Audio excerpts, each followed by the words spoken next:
Hello guys, Moina culture வாங்கியிருக்கோம். இது வந்து ஆன் டைமில் வந்தது. எல்லாம் வேலையெல்லாம் முடிச்சுட்டு இப்போ தான் எனக்கு டைமே கிடச்சிது பிரித்து ஊற்ற. இது வந்து அவுட்டோரில் ஃப்ரிட்ஜ் டேங்க் ஒன்று நான் செட் பண்ணியிருக்கேன்.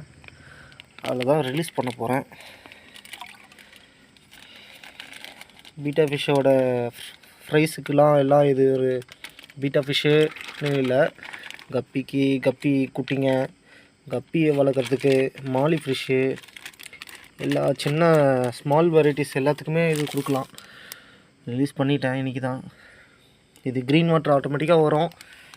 க்ரீனும் அந்த பாசியும் சாப்பிடும். நம்ம ஈஸ்ட்டும் கொஞ்சம் போடுவோம். ஈஸ்ட்டு போட்டால் ஸ்பீடாக இருக்கும். இது அடுத்தடுத்த அப்டேட் வரும்.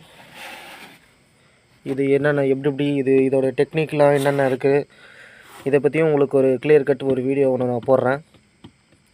இது ஃபஸ்ட்டு டெவலப் ஆகட்டும்.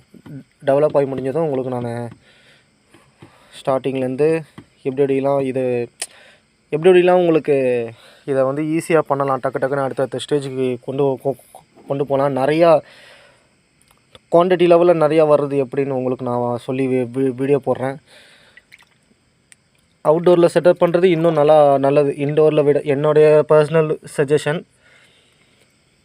இன்டோரை விட நீங்கள் அவுட்டோரில் செட் பண்ணுறது ரொம்ப நல்லது. ஓகே கைஸ், இதோட வீடியோ நான் உங்களை அடுத்தது நான் அப்டேட் நான் பண்ணுறேன். ரொம்ப நேரம் ஆகிடுச்சு, நைட்டு ரொம்ப நேரம் ஆகிடுச்சு. இல்லைனா நான் கொஞ்சம் நல்லா டீட்டெயிலாக நான் பேசி நான் போடுவேன். அடுத்த வீடியோவில் உங்களுக்கு நான் ஃபுல் டீட்டெயிலாக நான் பேசுகிறேன். மொய்னா டாஃப்னியா அதுக்கான இது எப்படி என்னென்ன டெவலப்மெண்ட் ப்ராப்பரானது உங்களுக்கு நான் பக்காவாக நான் சொல்கிறேன். ஆனால் என்னுடைய இது வந்து நல்லா உங்களுக்கு நான் இப்போதைக்கு நல்லா சொல்லணுன்னா, மொய்னாவும் சரி டாஃப்னியாவும் சரி, எந்தளவுக்கு நீங்கள் ஸ்பேஸ் அதிகம் கொடுக்குறீங்களோ அந்தளவுக்கு டெவலப்மெண்ட் அதிகமாக இருக்கும். அதாவது நீங்கள் எவ்வளோ சின்னது கொடுத்தீங்கன்னா அதுக்கேற்ற வளர்ச்சி இருக்கும். அதாவது நீங்கள் ஆழமாக இருக்கக்கூடாது. டாஃப்னியா மொய்னாவை பொறுத்த வரைக்கும் எந்தளவுக்கு ஆழம் கொடுக்கறது வேஸ்ட்டு. அகலம் நீங்கள் எந்த அளவுக்கு நீங்கள் அகலம் கொடுக்குறீங்களோ அந்தளவுக்கு அதோடைய க்ரோத் இருக்கும் என்னை பொறுத்த வரைக்கும். பார்ப்போம் இது எப்படி இருக்குன்னு. எனக்குமே ஃபுல்லாகுதுன்னு தெரியாது. நான் கற்றுக்கின்ற வரையும் வச்சு உங்களுக்கு நான் சொல்கிறேன். பார்ப்போம் இது அடுத்தடுத்து எப்படி போகுதுன்னு. ஓகே காய்ஸ், பாய்.